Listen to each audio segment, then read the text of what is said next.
Dani y te doy la bienvenida a la Librería Encantada, un lugar donde cada página es un hechizo y cada historia una puerta a lo desconocido. En esta ocasión las luces bajan, el silencio se vuelve cómplice y el misterio toma asiento con nosotros. Aquí las palabras cobran vida entre niebla de deducciones brillantes y enigmas que esperan ser resueltos. Juntos viajaremos a calles antiguas, habitaciones cerradas y casos donde nada es lo que parece. Así que toma asiento, prepárate una bebida, porque hoy nos adentramos en las aventuras de Sherlock Holmes, un libro escrito por Arthur Conan Doyle. Capítulo 5. Las 5 semillas de naranja. Cuando repaso mis notas y registros de los casos de Sherlock Holmes, entre los años 82 y 90 me encuentro con tantos que presentan características extrañas e interesantes que no es fácil saber cuáles elegir y cuáles dejar. Algunos, sin embargo, ya han obtenido publicidad a través de los periódicos, y otros no han ofrecido un campo para esas cualidades peculiares que mi amigo poseía en alto grado, y que es el objeto de estos trabajos ilustrar. Algunos, también, han desconcertado su habilidad analítica y serían, como narraciones, comienzos sin un final, mientras que otros han sido aclarados solo parcialmente, y tienen sus explicaciones profundas más bien sujetas en conjeturas y suposiciones que en esa prueba lógica absoluta que era tan querida por él. Sin embargo, hay uno de estos últimos que fue tan notable en sus detalles y tan sorprendente en sus relatos, que me siento tentado a dar cuenta de él a pesar del hecho de que hay puntos en relación con él que nunca han sido y probablemente nunca serán totalmente aclarados. El año 87 nos proporcionó una larga serie de casos de mayor o menor interés, de los que conservo los registros.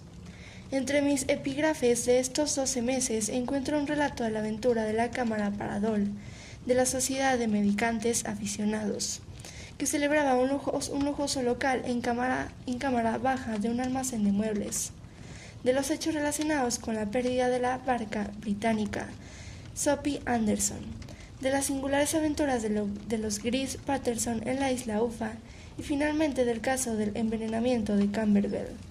En este último, como se recordará, Sherlock Holmes pudo demostrar, dando cuerda al reloj de muerte, que se le había dado cuerda 2 horas antes y que, por lo tanto, el fallecido se había ido a la cama en ese tiempo. Una deducción que fue de la mayor importancia para aclarar el caso. Todo esto lo podré esbozar en una fecha futura, pero ninguno de ellos presenta características tan singulares como la extraña serie de circunstancias que ahora tomó la pluma para escribir. Eran los últimos días de septiembre, y los vendavales equinocciales se habían desatado con una violencia extraordinaria. Durante todo el día el violento había chillado y la lluvia había golpeado contra las ventanas, de modo que incluso aquí, en el corazón del gran Londres artesanal, nos vimos obligados a levantar la cabeza por un instante de la ruina de la vida y a reconocer la presencia de esas grandes fuerzas elementales que chillan a la humanidad a través de los barrotes de su civilización. Como bestias indómitas en una jaula, a medida que caía la tarde, la tormenta era cada vez más fuerte y el viento lloraba y sollozaba como un niño en la chimenea. Sherlock Holmes se sentó con mal humor a un lado de la chimenea para revisar sus registros de crímenes, mientras que yo, al otro lado, me sumergí en una de las bellas historias de mar de Clark Russell, hasta que el aullido del vendaval que venía de afuera pareció mezclarse con el texto, y el chapoteo de la lluvia se alargó hasta convertirse en el largo oleaje del mar. Mi mujer estaba de visita en casa de su madre, y durante unos días volvió a vivir en mi antigua casa de Baker Street. Vaya, dije mirando a mi compañero. Seguramente era la campanilla. ¿Quién podría venir esta noche? ¿Algún amigo suyo, quizás? Salvo usted, no tengo ninguno, respondió. No aliento a las visitas. ¿Un cliente, entonces? Si es así, es un caso serio. Nada menos que un hombre que sale en tal día y a tal hora. Pero entiendo que es más probable que sea algún amigo de la propietaria. Sin embargo, Sherlock Holmes se equivocó en su conjetura, porque se oyó un paso en el pasillo y un golpeteo en la puerta. Extendió su largo brazo para apartar la lámpara de sí misma y dirigirla hacia la silla vacía en la que debía sentarse el recién llegado. «Entre», dijo. El hombre que entró era joven, de unos 25 años de edad, bien arreglado y bien vestido, con algo de refinamiento y delicadeza en su porte. El paraguas que sostenía en la mano y su largo y brillante impermeable indicaban el feroz clima por el que había pasado. Miró ansiosamente a su alrededor bajo el resplandor de la lámpara, y pude ver que su rostro estaba pálido y sus ojos pesados, como los de un hombre agobiado por una gran ansiedad. «Le debo una disculpa», dijo, levantando sus gafas doradas sobre los ojos. «Confío en que no sea una intromisión. Me temo que he traído algunos rastros de la tormenta y la lluvia a su acogedora habitación». «Debe su abrigo y su paraguas», dijo Holmes. «Pueden descansar aquí en el gancho y se secarán enseguida. Veo que ha venido desde el suroeste». «Sí, desde Horsham. Esa mezcla de arcilla y tiza que veo en la punta de sus pies es muy característica. He venido a pedir un consejo. Eso es fácil de conseguir. Y ayuda. Eso no siempre es tan fácil. He oído hablar de usted, señor Sherlock Holmes. Escuché del mayor Prendergast cómo lo salvó en el escándalo del Club Tankerville». «Ah, por supuesto. Lo acusaron injustamente de hacer trampa a las cartas. Dijo que usted podía resolver cualquier cosa. Dijo demasiado. Que nunca te ganan. Me han golpeado 4 veces, 3 por hombres y 1 por una mujer. Pero ¿qué es eso comparado con el número de tus éxitos? Es cierto que generalmente he tenido éxito. Entonces puede ser así conmigo. Le ruego que acerque su silla al fuego y me facilite algunos detalles sobre su caso. No es un caso ordinario. Ninguno de los que vienen a mí lo es. Soy el último tribunal de apelación. Y sin embargo, me pregunto, señor, si en toda su experiencia ha escuchado alguna vez una cadena de acontecimientos más misteriosa e inexplicable que los que le han ocurrido a mi propia familia». «Me llena usted de interés», dijo Holmes. «Le ruego que nos exponga los hechos esenciales desde el principio, y después podré interrogarle sobre los detalles que me parezcan más importantes». El joven levantó su silla y acercó sus pies mojados al fuego. «Mi nombre», dijo, «es John Openshaw, pero mis propios asuntos tienen, por lo que puedo entender, poco que ver con este horrible asunto. Es un asunto hereditario, así que para darles unidad de los hechos debo remontarme al comienzo del asunto. Deben saber que mi abuelo tenía 2 hijos, mi tío Elías y mi padre Joseph. Mi padre tenía una pequeña fábrica en Coventry, que amplió en una época de la invención de la bicicleta. Fue el titular de la patente del neumático irrompible Openshaw, y su negocio tuvo tanto éxito que pudo venderlo y jubilarse con una bonita suma de dinero. Mi tío Elías emergió a América cuando era joven y se convirtió en un plantador en Florida, donde se dice que le fue muy bien. En la época de guerra luchó en el ejército de Jackson y después bajo el mando de Hood, donde llegó a ser coronel. Cuando Leo depuso las armas, mi tío regresó a su plantación, donde permaneció durante 3 o 4 años. Hacia 1869 o 1870 regresa a Europa, una pequeña finca en Sussex, cerca de Horsham. Había hecho una fortuna muy considerable en los Estados Unidos, y la razón por la que los abandonó fue su aversión a los negros y su disgusto por la política republicana de extenderles el derecho de voto. Era un hombre singular, feroz y de temperamento rápido, muy mal hablado cuando se enfadaba y de carácter muy retraído. Durante los años que vivió en Horsham, dudo que alguna vez pisara la ciudad. Tenía un jardín y 2 o 3 campos alrededor de su casa, y allí hacía ejercicio, aunque a menudo durante semanas no salía de su habitación. Bebía mucho brandy y fumaba mucho, pero no quería ver a la sociedad y no quería tener amigos, ni siquiera su propio hermano.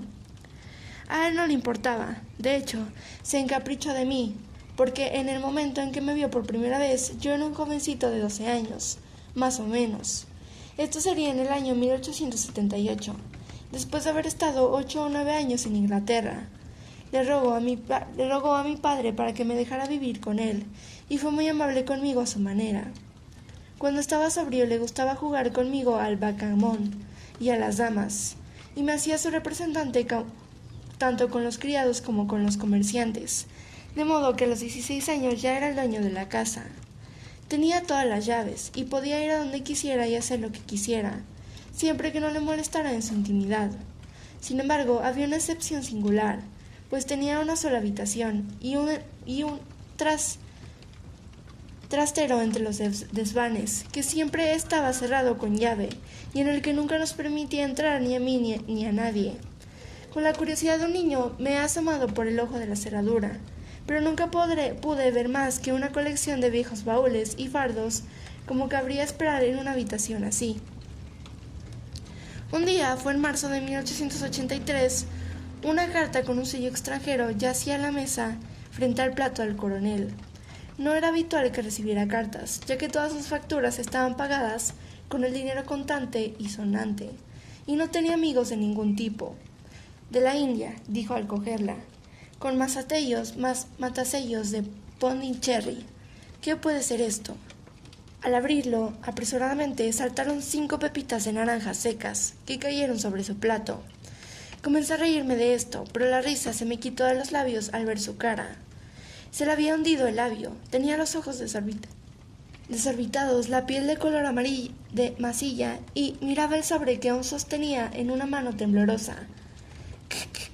Gritó, y luego, Dios mío, mis pecados me han alcanzado.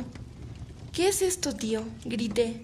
La muerte, dijo, y levantándose de la mesa se retiró a su habitación, dejándome palpitando de horror. Cogí el sobre y vi garabateada con tinta roja en la solapa interior, justo encima de la goma, la letra K 3 veces repetida. No había nada más, salvo las 5 pepitas secas. ¿Cuál podía ser la razón de su terror desbordante? Dejé la mesa del desayuno y al subir la escalera me encontré con él bajando con una vieja llave oxidada que debía pertenecer al desván en una mano y en una pequeña caja de latón como una caja de caudeles en la otra.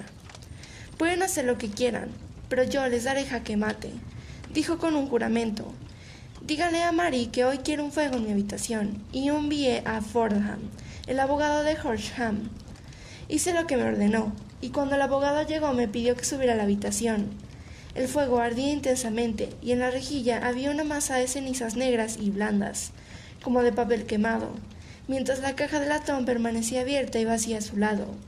Al mirar la caja me di cuenta, con un sobresalto, de que en la tapa estaba impresa la triple K que había leído por la mañana en el sobre. Deseo, John, dijo mi tío, que seas testigo de mi testamento. Dejo mi patrimonio con todas sus ventajas y todos sus inconvenientes a mi hermano, tu padre, de donde, sin duda, descenderá a ti. Si puedes disfrutarla en paz, bien. Si ves que no puedes, sigue mi consejo, muchacho, y déjalo en manos de tu enemigo más letal. Lamento darte una cosa de tan doble filo, pero no puedo decir qué giro van a tomar las cosas. Tenga la amabilidad de firmar el papel donde dice el señor Fordham le indique. Firmé el papel como se me indicó, y el abogado se lo llevó. El singular incidente me causó, como usted puede pensar, la más profunda impresión y reflexiones sobre él, y le di todas las vueltas en mi mente sin poder sacar nada en claro. Sin embargo, no pude deshacerme de la vaga sensación de temor que me dejó, aunque la sensación se hizo menos aguda a medida que pasaban las semanas, y no ocurría nada que perturbara mi rutina habitual de nuestras vidas. Sin embargo, pude ver un cambio en mi tío. Bebía más que nunca, y estaba menos dispuesto a cualquier tipo de sociedad. Pasaba la mayor parte del tiempo en su habitación, con la puerta cerrada por dentro, pero a veces salía en una especie de frenesí, de embriaguez, rompía la casa y recorría el jardín con el revólver en la mano, gritando que no temía a nadie y que no debía ser encerrado, como una oveja en un corral, por el hombre o el diablo. Sin embargo, cuando estos arrebatos terminaban, se abalanzaba tumultuosamente sobre la puerta y la cerraba con llave tras de sí, como un hombre que ya no puede hacer frente al terror que le invade el alma. En esos momentos he visto su rostro, incluso en un día frío, brillar de humedad, como si estuviera recién salido de una palangana. Bien, para acabar el asunto, señor Sherlock Holmes, y para no abusar de su paciencia, hubo una noche en la que hizo una de estas salidas de borrachera de las que nunca volvió. Cuando fuimos a buscarlo, lo encontramos boca abajo en un pequeño estanque cubierto de espuma verde que había al pie del jardín. No había señales de violencia, y el agua no tenía más que medio metro de profundidad, de modo que el jurado, teniendo en cuenta su conocida excentricidad, emitió un veredicto de suicidio. Pero yo, que sabía cómo se estremecía ante la soledad de la muerte, me costó mucho convencerme de que se había desviado de su camino para encontrarla. Sin embargo, el asunto pasó, y mi padre entró en posesión de la finca, y de unas 14,000 libras esterlinas que estaban en su haber en el banco. Un momento, intervino Holmes. Su declaración es, preveo, una de las más notables que he escuchado jamás. Dígame la fecha de la recepción de la carta por parte de su tío y la fecha de su supuesto suicidio. La carta llegó el 10 de marzo de 1883. Su muerte fue 7 semanas después, en la noche del 2 de mayo. Gracias. Por favor, continúe. Cuando mi padre se hizo cargo de la propiedad en Horsham, a petición mía, hizo un cuidadoso examen del ático, que siempre había estado cerrado con llave. Encontramos la caja de latón allí, aunque su contenido había sido destruido. En el interior de la tapa había una etiqueta de papel, con las iniciales de KKK, repetidas sobre ellas, y cartas, memorandos recibidos y un registro, escritos debajo. Suponemos que esto indicaba la naturaleza de los papeles que habían sido destruidos por el coronel Openshaw. Por lo demás, no había nada de gran importancia en el desván, salvo un gran número de papeles y cuadernos dispersos relacionados con la vida de mi tío en América. Algunos de ellos eran de la época de la guerra y demostraban que había cumplido bien con su deber y había tenido la reputación de un valiente soldado. Otros eran de la época de la reconstrucción de los estados del sur y se referían sobre todo a la política, ya que evidentemente habían tomado parte activa en la oposición de los políticos de pacotilla que habían sido enviados desde el norte. Bueno, fue a principios del 84 cuando mi padre vino a vivir a Horsham, y todo fue lo mejor que se pudo hasta enero del 85. El cuarto día después del año nuevo oí a mi padre dar un fuerte grito de sorpresa mientras estábamos sentados junto a la mesa del desayuno. Allí estaba, sentado con un sobre recién abierto en una mano y 5 pepitas de naranjas secas en la palma extendida de la otra. Siempre se había reído de lo que él llamaba mis historias de tonterías sobre el coronel, pero parecía muy asustado y desconcertado ahora que le había ocurrido lo mismo. ¿Por qué? ¿Qué diablo significa esto, John?, tartamudeó. Mi corazón se había vuelto de plomo. Es KKK, dije. Miró dentro del sobre. Así es, gritó. Aquí están las mismas cartas. ¿Pero qué es lo que está escrito encima de ellas? Pon los papeles en el reloj del sol. Leí, espiando por encima de su hombro. ¿Qué papeles? ¿Qué reloj del sol?, preguntó. El reloj del sol del jardín. No hay otro, dije. Pero los papeles deben ser los que se destruyeron. Po, dijo él, agarrando con fuerza su valor. Estamos en una tierra civilizada y no podemos permitir este tipo de tonterías. ¿De dónde viene esta historia? ¿De dónde?, respondí, mirando el matasellos. Una broma absurda, dijo. ¿Qué tengo yo que ver con los relojes del sol y papeles? No voy a hacer caso a estas tonterías. Ciertamente hablaría con la policía, dije, y se reirían de mí por mis problemas. Nada de eso. Entonces, ¿me dejas hacerlo? No, te lo prohíbo. No quiero que se arme un escándalo por semejante tontería. Fue en vano discutir con él, pues era un hombre muy obstinado. Sin embargo, seguí adelante con el corazón lleno de presentimientos. Al tercer día después de recibir la carta, mi padre salió de casa para visitar a un viejo amigo suyo, el comandante Freebody, que estaba al mando de uno de los fuertes de Portstone Hill. Me alegré de que fuera, pues me parecía que estaba más alejado del peligro cuando estaba fuera de casa. Sin embargo, me equivoqué. Al segundo día de su ausencia recibí un telegrama del comandante en el que me imploraba que viniera de inmediato. Mi padre se había caído en uno de los profundos pozos de cal que abundaban en los alrededores, y yacía sin sentido. Me apresuré a acudir a él, pero falleció sin haber recuperado el conocimiento. Al parecer regresaba de Farahem en el crepúsculo, y como el terreno le era desconocido y el pozo de caliza no estaba hallado, el jurado no dudó en emitir un veredicto de muerte por causas accidentales. Aunque examiné cuidadosamente todos los hechos relacionados con su muerte, no pude encontrar nada que pudiera sugerir la idea de un asesinato. No había signos de violencia, ni marcas de pisadas, ni robos, ni constancia de que se hubieran visto extraños en los caminos. Sin embargo, no hace falta que le diga que mi mente estaba lejos de estar tranquila, y que estaba casi seguro de que había urdido algún plan sucio en torno a él. De esta manera siniestra llegué a mi herencia, Me preguntarás por qué no me deshice de ella. Respondo que porque estaba bien convencido de que nuestros problemas dependían en cierto modo de un incidente en la vida de mi tío, y que el peligro sería tan acuciante en una casa como en otra. Fue en enero del 85 cuando mi pobre padre encontró su fin, y desde entonces han transcurrido 2 años y 8 meses. Durante ese tiempo he vivido felizmente en Horsham, y había empezado a esperar que esa maldición hubiera desaparecido, y que hubiera terminado con la última generación. Sin embargo, había empezado a consolarme demasiado pronto. Ayer por la mañana el golpe cayó en la misma forma en que había llegado mi padre. El joven sacó de su chaleco un sobre arrugado, y dirigiéndose a la mesa sacudió el sobre 5 pequeñas pepitas de naranjas secas. Este es el sobre, continuó. El matasellos es de Londres División. Dentro están las mismas palabras que aparecían en el último mensaje de mi padre, KKK. Y luego pon los papeles en el reloj del sol. ¿Qué has hecho?, preguntó Holmes. Nada. ¿Nada? A decir verdad, hundió el rostro en sus manos blancas y delgadas. Me he sentido impotente. Me he sentido como uno de esos pobres conejos cuando la serpiente se retuerce hacia él.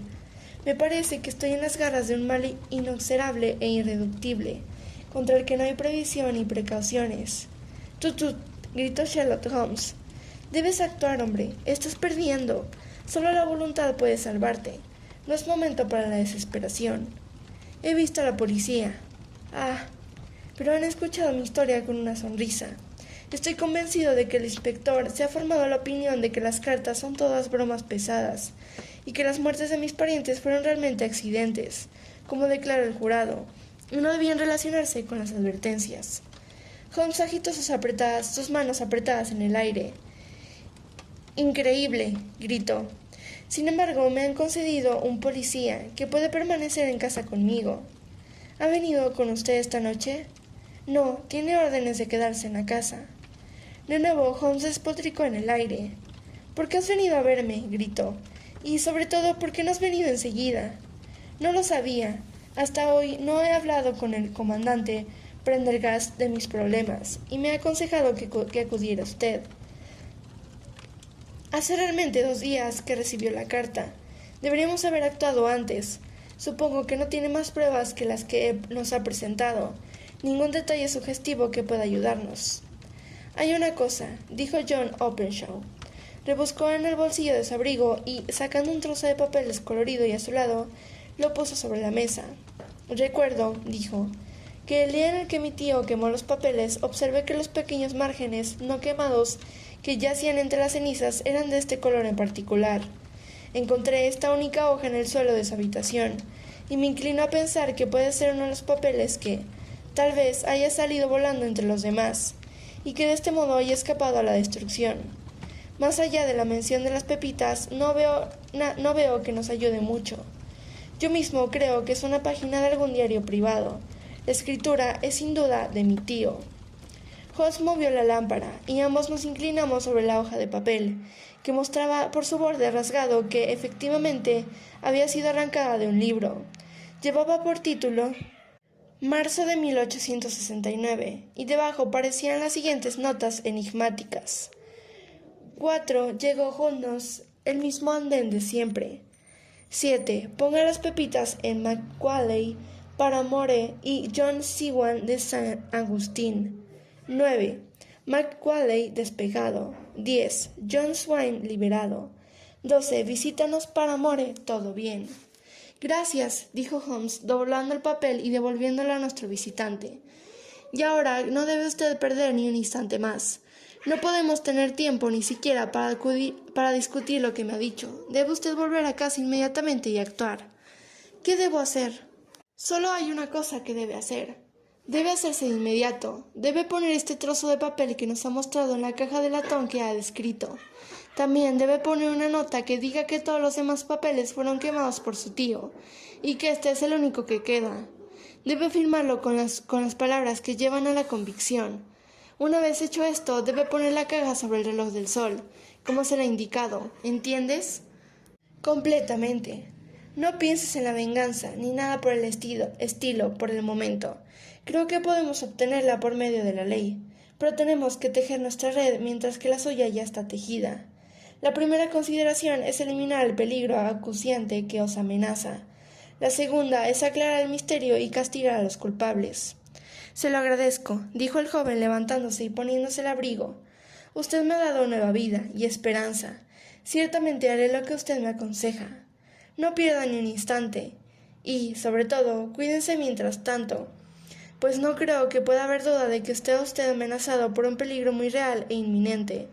¿Cómo se vuelve? En tren desde Waterloo. Todavía no son las 9, las calles estarán llenas de gente, así que confío en que pueda estar a salvo. Sin embargo, no puedes vigilarte lo suficiente. Estoy armado. Eso está bien. Mañana me pondré a trabajar en su caso. Te veré en Horsham, entonces. No, su secreto está en Londres. Es allí donde lo buscaré. Entonces le llamaré en un día o dos, con noticias sobre la caja y los papeles. Seguiré su consejo en todo momento. Nos estrechó la mano y se despidió. Afuera el viento seguía gritando, y la lluvia salpicaba y golpeaba las ventanas. Esta extraña y salvaje historia parecía haber llegado a nosotros en medio de los locos elementos, arrastrados como una hoja de algas en un valle, y ahora había sido reabsorbida por ellos una vez más. Sherlock Holmes permaneció sentado durante un rato en silencio, con la cabeza inclinada hacia adelante y con los ojos fijos en el rojo resplandor del fuego.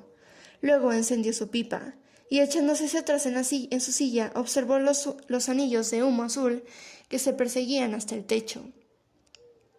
Creo, Watson, comentó por fin, que de todos nuestros casos no hemos tenido ninguno más fantástico que este, salvo quizás el signo de los 4. Bueno, sí, salvo tal vez ese. Y sin embargo, este John Openshaw me parece que camina en medio de peligros aún mayores que los de los Sholtos.